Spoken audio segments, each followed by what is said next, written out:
If you're not measuring your furniture and you're not bringing in texture and a whole host of other things, then you are making design mistakes that'll make your space feel flat. But don't worry, by the end of this video, you'll be a pro at creating a magazine-worthy space. From perfecting pairings to layout tricks, I will be sharing all my pro tips. But I'm saving the best for last, so you don't want to miss the insider advice at the very end. A good foundation to perfecting your space is planning.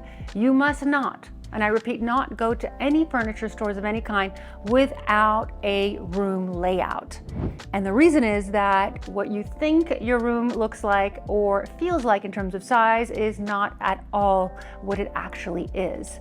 And even the ceiling height is also important. There are no excuses anymore because with free apps like Polycam, we will link that in the description section, you will have every item in that room as well. You will have your windows, your door openings. You're gonna have all the dimensions of that room so that you can actually shop without any worry. Think beyond measurements and actually create a mood board. You can certainly create this through Pinterest or Canva, and make sure that you know which direction you are going in, whether you are going to have a timeless space with clean lines or playful patterns and a touch of whimsy, whatever that may be, whatever your mood board is, make sure that you figure that out before you tackle the furniture stores. Once you have your measurement, then what you're going to want to do is, believe it or not, I trust you guys, a lot of you are smart enough to do this, and you can create an actual scale drawing of your room. And the way that you do that is that typically a 1/4 inch of your ruler is a foot. So you basically measure your room and then you divide it into 4s, and therefore you can draw a 1/4 inch and turn it into a foot. And then now you've got an overlay. You basically have your room layout. Perhaps you have existing furniture you'd like to keep, so you keep those into the space, and you can even do cutouts and move them around. This is really an easy way for you not to make mistakes, because I see a lot of people ordering furniture and then sending them right back. Avoiding pattern mixing could leave your space feeling ultra dull and lifeless. So, missing out on vibrant personality and visual interest that layers patterns can bring so much fun. So don't be afraid to mix your patterns. When you mix patterns, make sure they are not all the same size.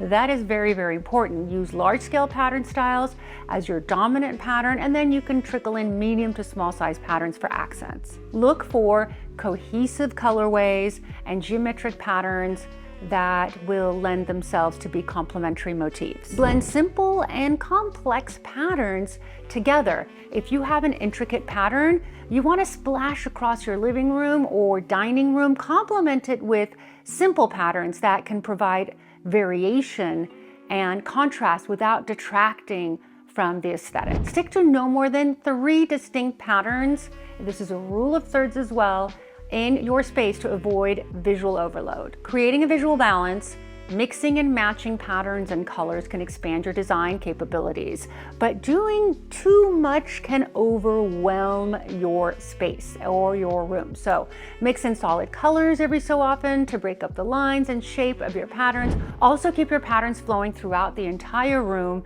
and not just relegate it to just one side. Secret number 3 that I'm going to bring up is to create visual interest by layering textures. One of the hallmarks of a truly elevated professional level interior is the curation, layering of various textures throughout the space. Effortless mixing and matching, blending contrasting materials, weaving in textile surfaces is what forges an incredibly luxurious multi-dimensional experience. Perfectly flat, untextured environments can feel really harsh and boring, and we've seen a lot of that over the last decade. Strategically establishing a textural focal point is your foundation. This could manifest as a plush, sculptural velvet lounger situated at the centerpiece of a sitting area, or perhaps a natural jute area rug featuring, let's say, a chunky dimensional weave.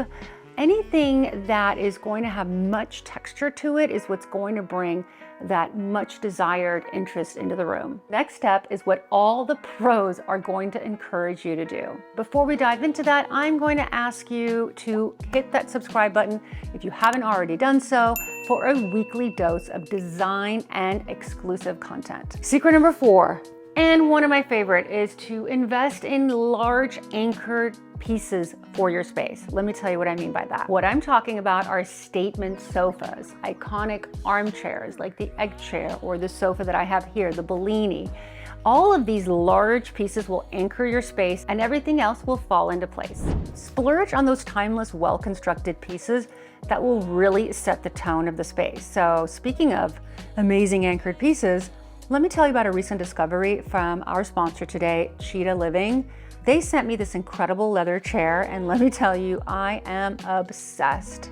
Inspired by a legendary design, but at a fraction of the cost, this beauty is crafted with buttery soft, genuine leather that will develop a rich patina over time. And the double layered memory foam back cushion guarantees ultimate comfort. This chair allows you to create a perfect spot to curl up with a good book or a cup of tea. Now, Cheetah Living offers a whole collection of stunning furniture, all designed with an emphasis on quality and timeless style. So if you're on the hunt for that perfect statement piece to anchor your dream space, definitely check them out. You won't be disappointed. I'll have a link to this chair and their website in the description section below, where you can explore their collection for yourself.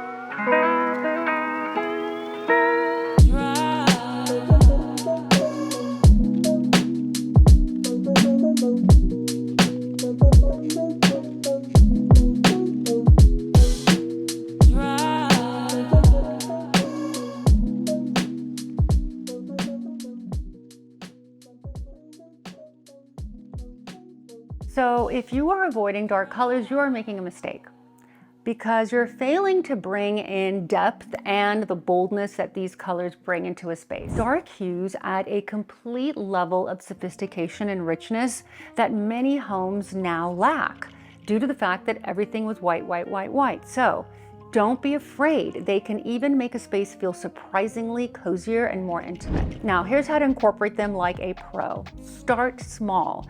Don't feel pressured to go all in and paint everything dark, of course. Experiment with smaller doses first. For example, let's say a dark piece like a vase or a coffee table can bring in that depth that you're looking for.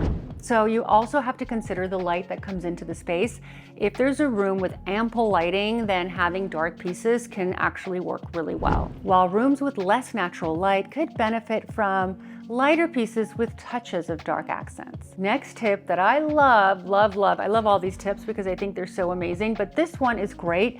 Ditch the old notions of where to put art and actually pick an unexpected place. Something I saw in Paris that I loved was I walked into the Maurice Hotel, this is a while back, and on the ceilings they had beautiful art, somewhere you would not expect, and it looked so good. In fact, I think I'm gonna do it in my home. You could also try clustering a variety of frames from different periods, different styles, and different orientations to create a really good look.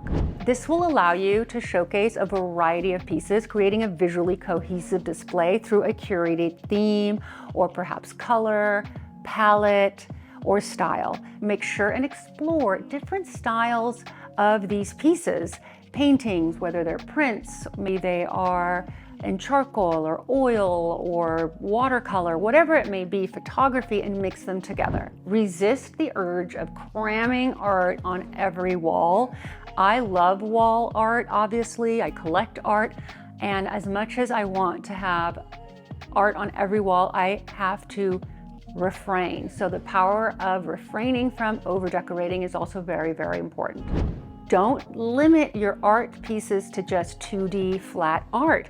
Think 3D, and think about pieces that you wouldn't normally think of putting on your wall. You can put, for example, wood bowls of different textures and put them in a cluster. Or perhaps you have an art piece that is 3D.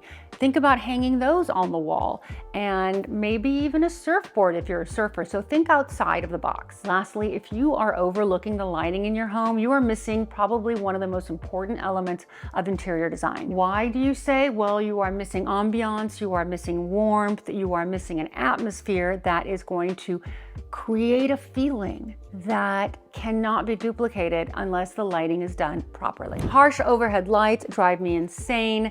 Thinking of lumens is very important. Don't do anything that's white. Make sure you have warm tones. 2800 lumens is a designer's favorite friend, and warmth is very important on your face as it makes you look better and it makes you feel like you are in a home versus a commercial space. My best advice would be to start with the general lighting. So whether it be minimal recessed lights, I actually don't like recessed lights, but unfortunately so many of us don't have access to the kind of lighting that we are using in projects. But to give you good advice would be to start with something that is grander and then bring it closer and closer and more detail into your space. For instance, if you start with your larger recessed lights, then you can start thinking about table lamps for that ambient lighting, task lamps, sconces, floor lamps, and start layering all of your lighting, which is really going to be beautiful in your home, especially at night. Do not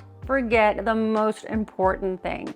When your electrician comes and asks you which switches need dimmers, your answer will unequivocally be every single switch. He's gonna say every single switch, and you're gonna reiterate every single switch. So there you have it, styling secrets used by professional interior designers such as myself, and an arsenal of tips that you can use and will allow you to really transform your home into a magazine-worthy masterpiece. But more importantly, a space that reflects your unique personality. Want to avoid some common mistakes that can ruin your bedroom sanctuary? Well, follow me to this video that talks about design mistakes that can ruin your bedroom. See you there.